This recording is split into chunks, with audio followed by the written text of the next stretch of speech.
मी आपल्याला मगाशी नमूद केलं की साधारणपणे त्यांनी जी काही 14,000 14,500 दिलेला आहे हा मोगम डेटा आहे। याचं क्रॉस व्हेरिफिकेशन झाल्याशिवाय त्या कन्क्लुजनला आपण येऊ शकत नाही की प्रत्यक्षात हे पुरुषांनी भरलेले आहेत का त्या घरातल्या महिलेचं आहे पण तिची अकाउंट नव्हती, तिची बँकमध्ये खातं नव्हतं म्हणून त्यांनी त्यांचं खातं त्याच्यामध्ये नमूद केलेलं आहे का? हा साधारणपणे 14,000-14,500 जो काही त्यांनी दिलेला आहे ह्या संदर्भामध्ये आम्ही क्रॉस व्हेरिफिकेशन केल्याशिवाय त्या कन्क्लुजनला किंवा त्या तपशिलामध्ये मला किती 14,000 पुरुष नक्की पुरुषांनी लाभ घेतलाय का त्या घरातल्या महिलेनी लाभ घेतलाय, फक्त अकाउंट त्या पुरुषाचं दिलेलं होतं। या संदर्भातलं क्रॉस व्हेरिफिकेशन झाल्याशिवाय त्या कन्क्लुजनला आपण येणं हे निश्चितपणाने चुकीचं ठरेल। दुसरा जो आपण त्या संदर्भातलं विचारलं की समजा जे सरकारी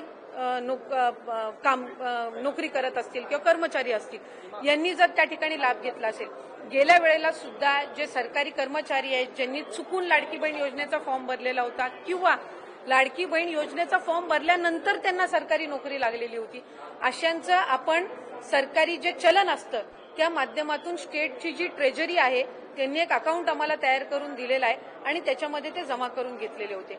आता अशाच पद्धतीचा सेवार्थाचा ज्याचा मी उल्लेख केला की 2 लाखापैकी साधारणपणे 2-2.5 हजार असे आहेत ज्यांनी त्याचा लाभ घेतलेला आहे, तर त्यांचं सुद्धा त्या पद्धतीनं रिकव्हरी केली जाणार। पुढे आणखीन 6 लाख आहेत सेवार्थाचं, यांच्या संदर्भातलं पण स्क्रुटिनी झाल्यानंतर त्यांच्यातले जे काही येतील तर त्या संदर्भातली रिकव्हरी होईल। कुठलंही अनियमितता ह्याच्यामध्ये राहता कामा नये, कुठल्याही चुकीच्या व्यक्तीला याच्यामध्ये लाभ जाता कामा नये, या संदर्भातली ही प्रोसिजर आहे।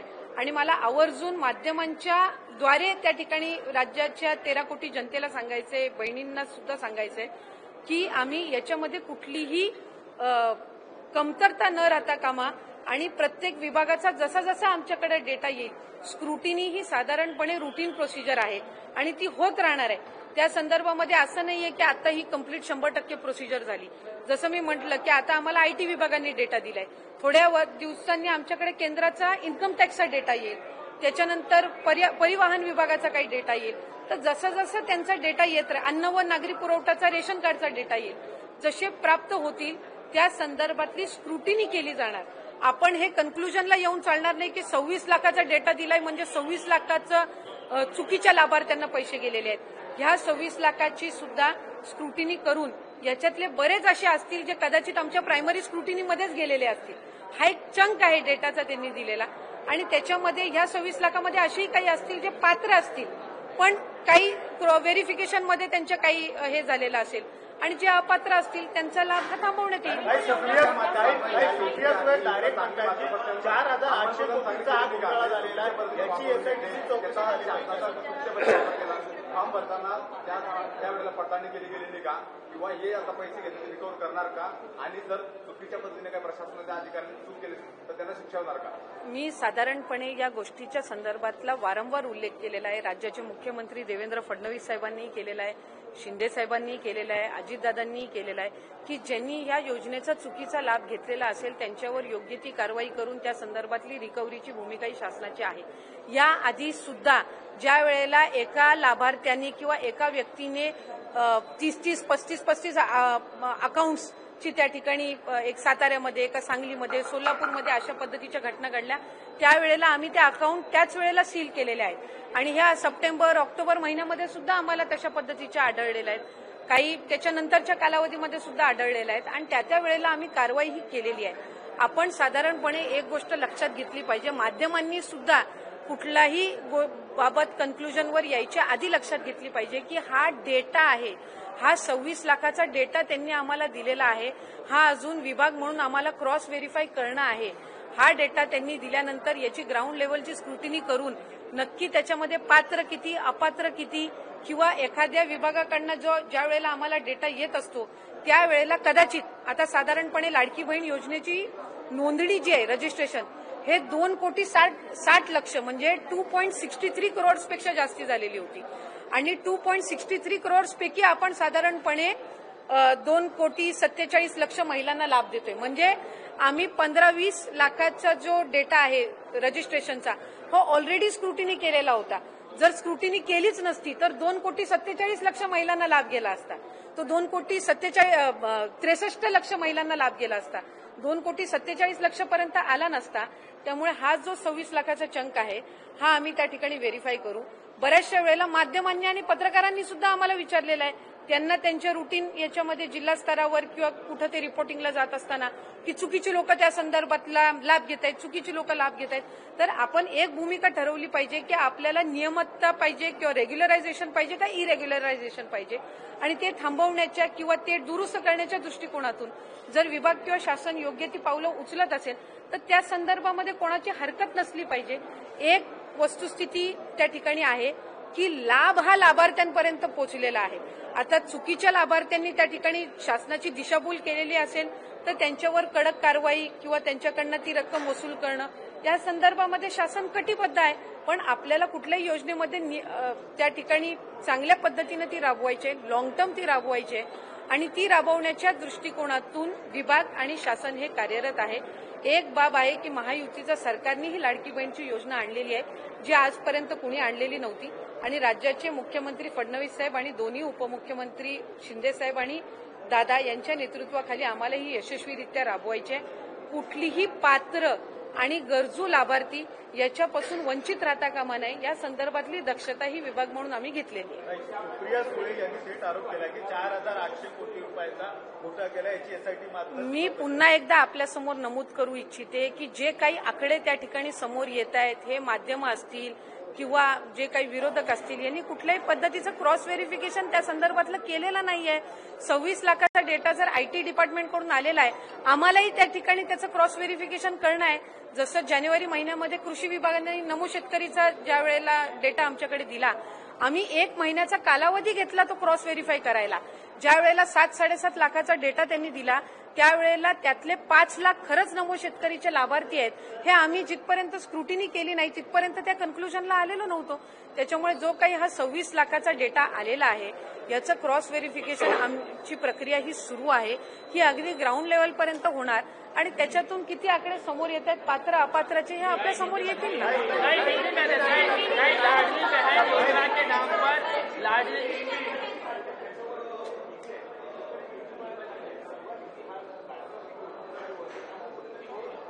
मला असं वाटतं त्या संदर्भातलं जे काही स्पष्टीकरण आहे हे आदरणीय मुख्यमंत्री मोदयांनी सुद्धा दिलेलं आहे, अजितदादांनी सुद्धा दिलेलं आहे, शिंदे साहेबांनी सुद्धा दिलेलं आहे. कुठल्याही विभागाचा निधी त्या ठिकाणी वळवून लाडक्या बहिणीच्या योजनेला दिला जात नाहीये हे मला नमूद करायचंय. सामाजिक न्याय विभाग असेल, आदिवासी विभाग असेल, यांचा सुद्धा जो निधी आहे तो गेल्या वर्षी जे काही अर्थसंकल्प या वर्षात मार्च महिन्यामध्ये सादर करण्यात आला त्यांचा जो दरवर्षीचा नियतव्यय असतो, जो त्यांचा निधी असतो, याच्यामध्ये साधारणपणे 38% आणि 41% वाढ करण्यात आलेली आहे. आणि कुठल्याही विभाग यांच्यावर अन्याय होता कामा नये याची दक्षता ही राज्याचे मुख्यमंत्री आणि दोन्ही उपमुख्यमंत्री हे घेत आलेले आहेत आणि पुढेही घेणार आहेत.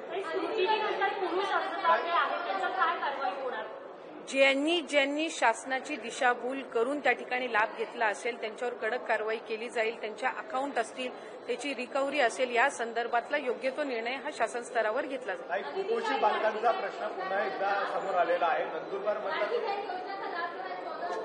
मराठीतला एक शेवटचा.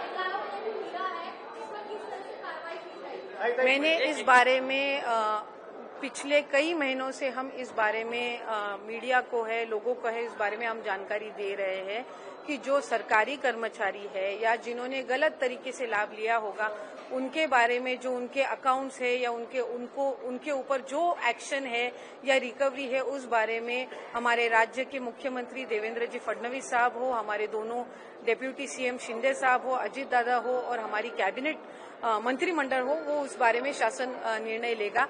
किसी भी योजना में ऐसा लाभ लेने की जब प्रक्रिया होती है तो कुछ ना कुछ उसमें खामियां हो या कुछ ना कुछ उसमें कंप्लेंट्स हो, वो जो होती है उस बारे में प्रॉपरली स्क्रूटिनाइज करके किसी भी लाभार्थी पे अन्याय नहीं होना चाहिए.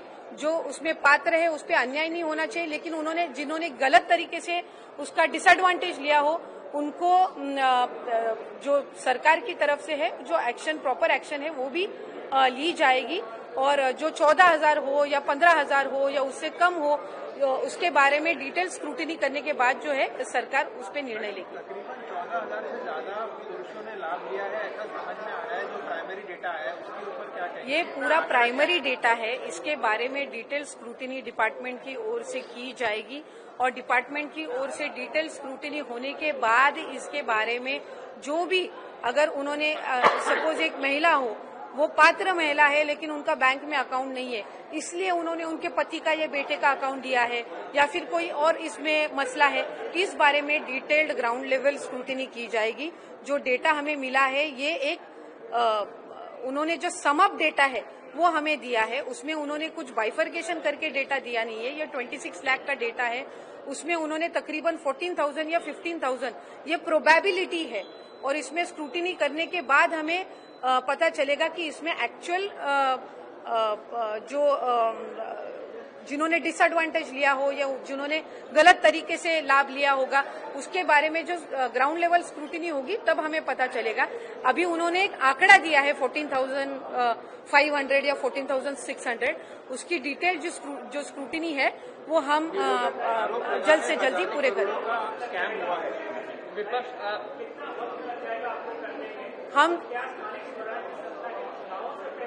हमने जब हमें नमो शेतकरी का कृषि विभाग जो है उससे जो कि जैसे मैंने कहा कि जो पात्र लाभार्थी है, जो वैलिड है, उनमें उनको हमें कहीं पे यहाँ पे उनका लाभ रोकना नहीं है, उनपे अन्याय नहीं होना चाहिए और उस हिसाब से जो समअप करके उन्होंने 26 लाख का डेटा दिया है, ये हर एक डिपार्टमेंट से है, ये भी हमने समझना चाहिए। उनके पास जितने भी रजिस्ट्रेशन है, फूड और सिविल सप्लाई का रेशन कार्ड का रजिस्ट्रेशन होगा, उससे उन्होंने कुछ डेटा निकाला है, कुछ डेटा परिवहन का है, ट्रांसपोर्टेशन डिपार्टमेंट का है, कुछ ऐसा है जो कोई ग्राम विकास डिपार्टमेंट का होगा, तो ये पूरा समअप करके उन्होंने दिया है। तो ये एक क्लटर है जो हमें बाइफरगेट करना है और प्रॉपरली स्क्रूटिनाइज करना है और हमारी ये कोशिश रहेगी कि विद इन अ मंथ ये हम करें। आप स्क्रूटनी की बात कर रही हैं, लेकिन विपक्ष डे वन से कह रहा है कि इसमें करोड़ों का, हजारों करोड़ का घोटाला। मैंने अभी ये चौथी बार है जो मैं इस बारे में आपको बताने की कोशिश कर रही हूँ कि टोटल रजिस्ट्रेशन इस स्कीम में हुआ था 2.63 करोड़, 2,63,00,000 इतना रजिस्ट्रेशन हुआ था। उसमें एक्चुअल लाभार्थी जो पिछले महीने तक हमने जो लाभ जून तक या हमने मई तक दिया है वो है 2.47। अगर स्क्रूटिनी की नहीं होती तो लाभार्थी की संख्या ये 2.63 होती, 2.47 नहीं होती। तो हमने स्क्रूटिनाइज किया है और ये जो स्क्रूटिनी की या ये जो हर एक डिपार्टमेंट के हम स्कीम में जो हम स्क्रूटिनाइज करते हैं, ये कोई नई बात नहीं है। संजय गांधी निराधार योजना है या नमो शेतकरी योजना है, प्रधानमंत्री आवास योजना, ये हर एक स्कीम अपना अपना एक साल का जो ऑडिट है या स्क्रूटिनाइज है वो करते रहते हैं ताकि उसमें कितने एडिशन है, कितने सब्सट्रैक्शन है, ये उनको पता चले। जैसे कि संजय गांधी निराधार होगा, अगर उसमें जो लाभार्थी है उनका इंतकाल हो गया, अगर वो एक्सपायर हो गए तो वो डेटा तो उनको वेरीफाई करना पड़ेगा। जैसे हम हर एक महीने का डेटा लेते हैं कि अबव 65 जो जाते हैं एज ग्रुप के, तो वो हम हर महीना स्क्रूटिनाइज करके वो कम करते रहते हैं। तो इस हिसाब से ये जो है वो एक कंटिन्यूस प्रोसीजर है और ये हर एक स्कीम अच्छे तरीके से हमें इम्प्लीमेंट करनी है, इसके लिए ये सब प्रोसीजर चलती रहती है। अगर आईटी डिपार्टमेंट का डेटा हमें कुछ अनियमितता या फिर हमारे कुछ कंट्रोवर्शियल अगर वो रहता और अगर हमारे इंटेंशंस कुछ ऑल गलत रहते तो शासन ये डेटा ही नहीं कलेक्ट करता। हमें ये डेटा हम खुद उनसे मांग रहे, हमने आईटी डिपार्टमेंट से मांगा है, हमने एग्रीकल्चर डिपार्टमेंट से मांगा है, हमने फूड एंड सिविल से मांगा है, हमने केंद्र शासन के इनकम टैक्स डिपार्टमेंट से मांगा है। ये क्यों मांगा है? क्योंकि हमें वो स्कीम जो है वो अच्छे तरीके से चलानी है, इसलिए मांगा है। अगर ऐसी चलानी होती तो हम ये डेटा मांगते ही नहीं। Thank you.